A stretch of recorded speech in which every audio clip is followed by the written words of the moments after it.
আসসালামু আলাইকুম। আজ ডিএসইএক্স ইন্ডেক্স প্রায় 15 পয়েন্ট নেগেটিভ হয়ে কার্যদিবস শেষ করেছে। আর গত সপ্তাহের শেষ কার্যদিবস পজিটিভ হয়েছিল এবং লেনদেন কম ছিল। সেটি আপনাদেরকে বলেছিলাম যে আসলে বাজারের শক্তিমত্তা কম আছে, আর সেটির ফলাফল কিন্তু আজকে সপ্তাহের প্রথম কার্যদিবসে দেখতে পেয়েছি। কিন্তু প্রশ্ন হলো, এটা কি নতুন পতনের শুরু কিনা? যেহেতু গত দুই কার্যদিবসই আপনার মনস্তাত্ত্বিক যে রেজিস্ট্যান্স জোন 4900, এটি থেকে রিজেকশন হয়ে এসছে। যদিও বা আজকে একটু পর্যায়ে 4930 পর্যন্ত ইন্ডেক্স আপ হয়েছিল, কিন্তু সেটি কিন্তু টিকে থাকতে পারে নাই। অর্থাৎ আমি এটি বলতে চাচ্ছি, এটি কি মনস্তাত্ত্বিক রেজিস্ট্যান্স জোন 4900 গিয়ে ফিরে আসা, এটা কি স্বাভাবিক বিরতি নাকি অন্য কিছু বলতে যাচ্ছে, সেটি উদ্ঘাটন করার চেষ্টা করব ইনশাল্লাহ। অর্থের দিশা ইউটিউব চ্যানেলকে অবশ্যই সাবস্ক্রাইব করবেন। এখন চলেন মূল আলোচনায় চলে যাই। আজ আমরা দেখেছি যে সপ্তাহের প্রথম কার্যদিবস ব্ল্যাক সানডে প্রায় 15 পয়েন্ট কমে ক্লোজ হয়েছে 4869-এ। আর আজকে সর্বোচ্চ উঠেছিল 4930, যদিও সেটি শেষ পর্যন্ত ধরে রাখতে পারে নাই, মনস্তাত্ত্বিক রেজিস্ট্যান্স জোনের নিচেই ক্লোজ হয়েছে। গতকালকে কিন্তু আপনাদের সাথে শেয়ার করেছিলাম, বলেছিলাম যে 4900 হচ্ছে বাজার মনস্তাত্ত্বিক রেজিস্ট্যান্স জোন, আর সেটির প্রমাণ কিন্তু আজকে পেয়েছেন, কারণ সেখান থেকে কিন্তু বাজার রিজেকশন হয়ে এসছে। বাজার উপরে গিয়েও অর্থাৎ 4930 পর্যন্ত গিয়েও সেলিং প্রেশারের কারণে ফিরে এসছে। অর্থাৎ এটা বলা যায় যে রিজেকশন ফ্রম রেজিস্ট্যান্স জোন। আজকে 132টি কোম্পানি আপ ছিল, 199টি ডাউন ছিল এবং আনসেন্স ছিল 62টি। টপ সেক্টর বাই ভ্যালুতে ছিল textile, bank, food and allied, pharma and chemical, fuel and power. আর গেইনারে ছিল textile, engineering, bank, insurance, life insurance.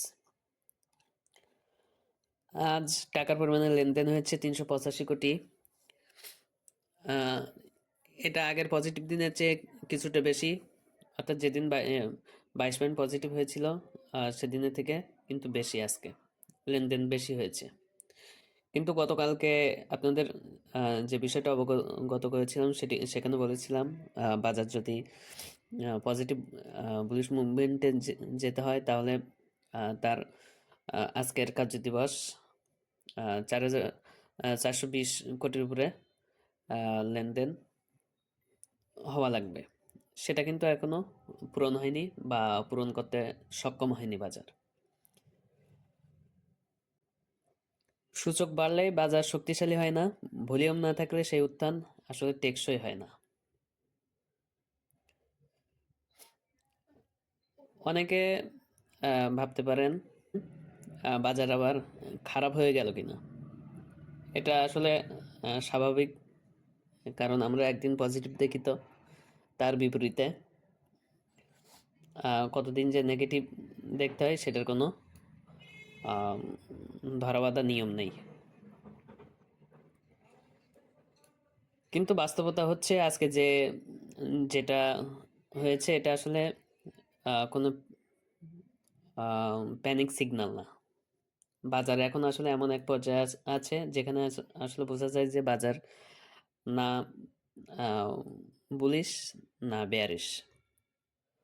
অর্থাৎ বাজার এখন ডিএসইএক্স ইন্ডেক্স এখন ওয়েট অ্যান্ড ওয়াচ ফেজে আছে।